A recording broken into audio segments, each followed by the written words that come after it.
बच्चों, आज हम बात करने जा रहे हैं बहुलक की, यानी मोड़ की, कि बहुलक किसे कहते हैं। ठीक है, तो आज मैं आपको बताऊंगा कि बहुलक किसे कहते हैं, वो भी आसान शब्दों में। ठीक है, अंग्रेजी भाषा मोड़ की उत्पत्ति फ्रेंच भाषा के ला मोड़ से हुई है। ठीक है, जो ये अंग्रेजी शब्द है मोड़, इस अंग्रेजी शब्द मोड़ की उत्पत्ति फ्रेंच भाषा के ला मोड़ से हुई है, जिसका अर्थ होता है फैशन। यानी जो ये ला मोड़ शब्द है, इसका अर्थ होता है फैशन या रिवाज, अर्थात जिसका प्रचलन अधिक हो। ठीक है, अर्थात क्या है, जिसका प्रचलन अधिक हो। ठीक है, सांख्यिकी में भी इस शब्द का यही अर्थ होता है।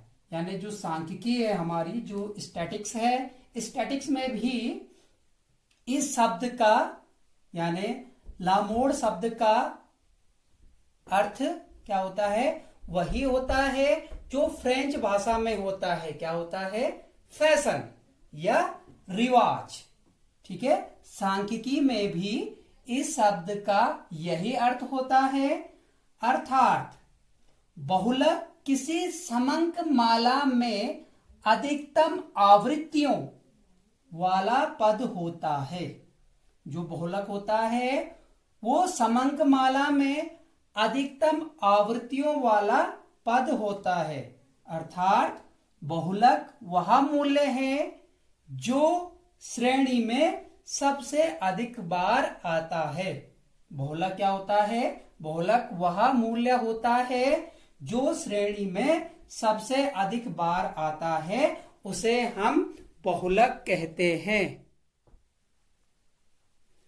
अब हम बात करते हैं बहुलक के गुणों की, कि बहुलक के क्या गुण होते हैं। ठीक है, तो बहुलक का सबसे पहला गुण होता है सरलता।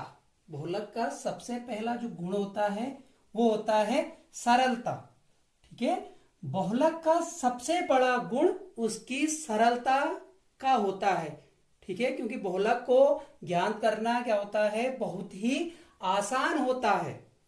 यह माध्य समझने व गणना की दृष्टि से इतना सरल होता है कि उसका मात्र निरीक्षण करने से ही बहुलक का पता लगाया जा सकता है। यानी कि श्रेणी को देखने से ही हम क्या कर सकते हैं, बहुलक का पता लगा सकते हैं। ठीक है, बहुलक का दूसरा गुण है चरम सीमाओं का न्यूनतम अभाव। चरम सीमाओं का न्यूनतम अभाव, बहुलक पर चरम सीमाओं का बहुत कम प्रभाव पड़ता है, क्योंकि बहुलक निर्धारण के लिए सभी मूल्यों की जानकारी होना जरूरी नहीं है। ठीक है, बहुलक निर्धारण के लिए सभी मूल्यों की जानकारी होना जरूरी नहीं है। अब बहुलक के तीसरे गुण की बात करते, वो है सर्वोत्तम प्रतिनिधित्व। ठीक है, बहुलक श्रेणी का वह मूल्य होता है जिसकी पुनरावृत्ति सबसे अधिक बार होती है। यानी हम कह सकते हैं कि इस आधार पर बहुलक श्रेणी का सर्वोत्तम प्रतिनिधित्व करने वाला माध्य है। ठीक है, अब हम बात करेंगे बहुलक के दोषों की, कि बहुलक के दोष क्या है। तो सबसे पहले बहुलक का दोष है अस्पष्ट तथा अनिश्चित बहुलक का पहला दोष है। बहुलक का सबसे बड़ा दोष उसका अस्पष्ट तथा अनिश्चितता का है। ठीक है, जब श्रेणी में सभी पदों की आवृत्तियां समान होती है। जब श्रेणी में सभी पदों की आवृत्तियां समान होती है तो ऐसी स्थिति में बहुलक का निर्धारण नहीं किया जा सकता। ठीक है, तो ऐसी स्थिति में बहुलक का निर्धारण नहीं किया जा सकता। बहुलक का दूसरा दोष है वो है उसकी जटिलता का।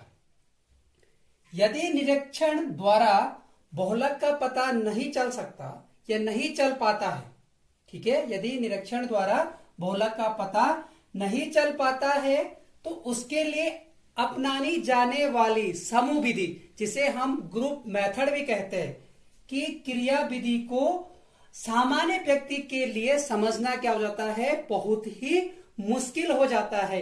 कोई भी सामान्य व्यक्ति समूह विधि को इतनी आसानी से नहीं समझ पाता है। ठीक है, अब है बहुलक का तीसरा दोष, वो है चरम सीमाओं की उपेक्षा। यह माध्य चरम सीमाओं को कोई महत्व नहीं देता, जो कि गणितीय दृष्टि से उचित नहीं है।